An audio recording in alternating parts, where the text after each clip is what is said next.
Chris Doering is with us now at Chris Doering on Twitter, at CDoering28 on Instagram, SEC Network, and SiriusXM. He is with us on the JohnstonRVCenter.com hotline. Doering, what's up, man? How are you? Good morning. It's good to be back with you guys. And then what an amazing show to be a part of last night. You know, I said it earlier, like the NFL does a great job of making themselves relevant all year long with all that they do. And I thought, you know, the SEC's taken a page out of that same book. In the middle of June, here we are talking about the 2024 football season, and it created quite a buzz on social media last night. You know, you mentioned the NFL. This is like the AFC now, the SEC. I mean, all these schedules are brutal. But if you had to pick one that really jumped out and you're like, oh, my gosh, I mean, this is a gauntlet, who was it? Yeah, I mentioned on the show last night that I thought Vanderbilt's schedule was really difficult, but that was only because they wouldn't let me take Florida as an alum. They maybe go elsewhere. So I would say Florida because of two things. Obviously, you know, you're adding Texas to the mix. It's a very challenging schedule with the 8 games that you'll play in the conference. But how about the out-of-conference games? Florida plays Florida State, Miami, and Central Florida.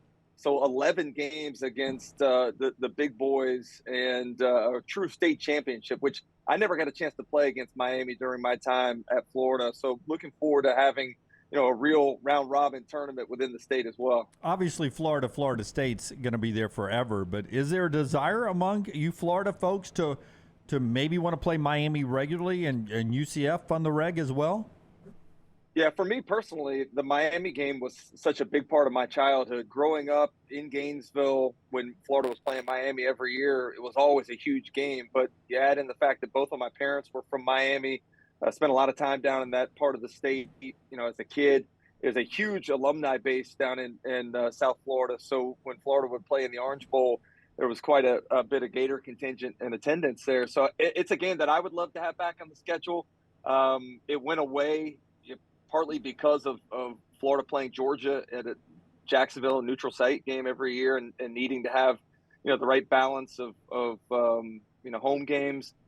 But the Miami game, I feel like, is part of the Florida fabric, and getting the Hurricanes back on the schedule every year would be awesome. Chris Doering is with us, SEC Network, at Chris Doering on Twitter, at CDoering28 on Instagram, and with us on the JohnstonRVCenter.com hotline.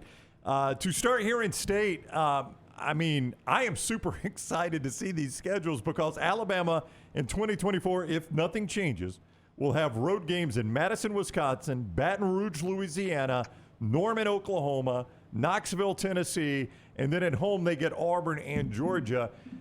Chris, this is like schedules in the 80s used to be when you didn't you played a lot of good games and it wasn't just a bunch of nothing games. No, I think that's the benefit as we talk about 2024. Not only are we getting rid of divisions, not only are we adding Oklahoma and Texas to the league, but we're also adding, you know, 10 more teams or 8 more teams to the college football playoffs. So you're going to get more aggressive out-of-conference schedules. You're going to have a little bit more margin for error within the league. Everybody kind of excited about that Georgia trip to Tuscaloosa when the news broke about that yesterday, which kind of took a little wind out of our sails at the show not going on until the evening time. But you know, people have always accused the SEC of going easy on the big boys, Alabama getting the benefit of the doubt in a lot of fans' minds. That's not the case. And certainly you look at Georgia's schedule as well, very difficult with, you know, having to play Florida in Jacksonville. So you only get 3 real true home conference games against Auburn, Mississippi State, Tennessee. Then you got to go to Alabama, Ole Miss, Kentucky, and Texas. Here's the thing. I look at the entirety of the 16-team opponent list. There is nobody on there that really gets an easy break. And I played in the league when it was a real meat grinder. It ratchets up another level with Texas and Oklahoma joining. You know, we were talking about the split of the 8-8 that they talked about last night. And at least right now where these programs are, we said Georgia, Alabama, LSU, Tennessee, then it gets tough. I mean, if you had to give me right now on paper your top 8 teams in the SEC, who are those? Yeah, it's challenging for sure because, you know, one of the criteria that the SEC talked about utilizing when they put together the schedule was taking the winning percentage over the last 11 years since Texas A&M and Missouri have joined the conference. You know, there were teams that are bottom 8 in that little breakdown, Tennessee was one of those bottom 8 teams, but they're not playing like a bottom 8 team anymore. They're playing like a team that is amongst the top in the conference, as you mentioned. Auburn's a team right now that's down, but you're telling me in 2 years with Hugh Freeze recruiting that they're not going to be a team that's going to be up. So it's funny as we prognosticate the 2024 schedule through the lens of where we are right now in the summer of 2023. It could look a lot different by the time we get to that point. But I'm there's a lot of teams that are surging upward. I came on your show last year as well as many other shows and talked about Kentucky and where I felt like Kentucky was. The offensive line let them down last year, but I think the addition of Devin Leary and the return of Liam Cohen has them trending upwards. So it's a tough task to put together the top 8. And, my alma mater certainly not in that mix right now. The over-under win total at 5.5 heading into the 2023 season. I look at 2024, I don't see how you find many more wins on that schedule. And Billy Napier, starting to get a little traction on the recruiting trail, but not being bowl eligible is certainly not something that Florida fans are okay with. And I want to go off of that a little bit. As an AD, with the new schedule, and eventually I know we'll go to 9 games as well, with not just Billy Napier, but say Shane Beamer, who I think is doing a wonderful job at South Carolina. I look at 2024, he's in Tuscaloosa, in Norman, in Clemson, South Carolina. As an AD, do you have to start adjusting, not having that tricky, that really quick trigger finger to change coaches and have to sort of get used to 3, 4, 5 losses maybe some years? Yeah, it's so interesting that you asked that question because Alyssa Lang and I actually had the opportunity to talk about that this morning. And it first started through the perspective of the fans. Like, are the fans going to be more rational? Fans and rationality do not go together. So the fans are not going to be okay, with missing bowl games or having, more losses on the schedule. But I think athletic directors have to understand that maybe the leash has to be a little bit longer. And I talked to Mark Stoops about this at SEC spring meetings 2 years ago when we were talking about the debate about 8 or 9 conference games. A lot of the teams that are in the middle of the league aren't excited about the idea of playing 9 conference schedules. It's already 9 conference games. It's already going to be challenging enough with Texas and Oklahoma coming, but you add a 9th game to the schedule in the league, that's half the teams in the conference getting an extra loss. So do the athletic directors reevaluate how they how they look at the progression of their coaches and their tenures at their schools?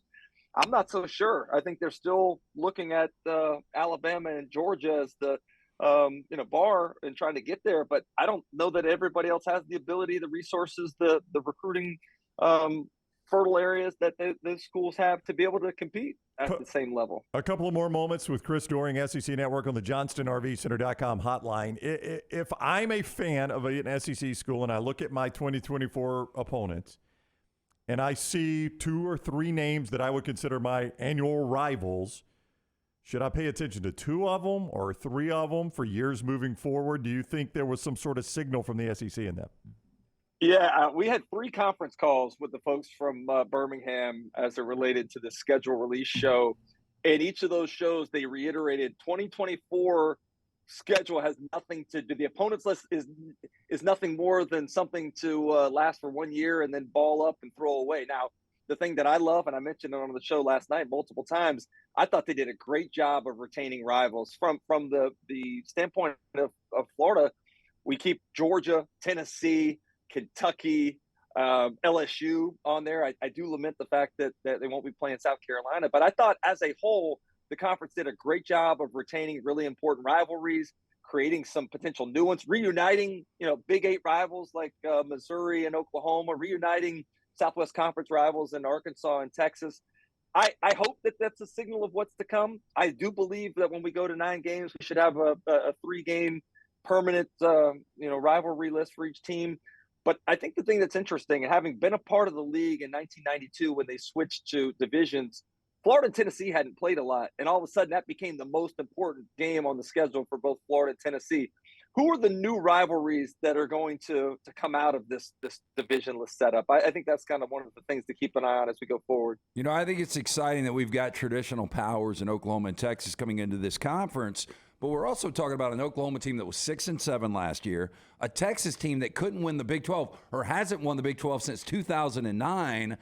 I just don't see these teams being a factor right now, Chris. I don't know how you feel about that, but if you gave me a 5-year window, I don't believe either team goes to Atlanta in 5 years. You? Yeah, you asked me the question earlier, and I danced around it. Who my top 8 teams are? I'll revert back to that. I would not put Oklahoma and Texas in there now, and I don't know that it's going to be an easy path. Oklahoma coming from a much bigger deficit. That roster is not SEC ready by any means. I think Steve Sarkisian in Texas maybe has a leg up, and with that, the recruiting area in Texas might be able to move there quicker. But I would say neither of those teams makes it to Atlanta in the next 5 years. I think it's just too tough of a task right now. All right, go follow Chris on Twitter at Chris Doering. You can follow him on Instagram at CDoering28. You hear him on SiriusXM. You see him on the SEC Network and ESPN. Chris, thank you very much for the time. Always great talking with you. Thanks, guys. Great to be back with you. Thanks for having me.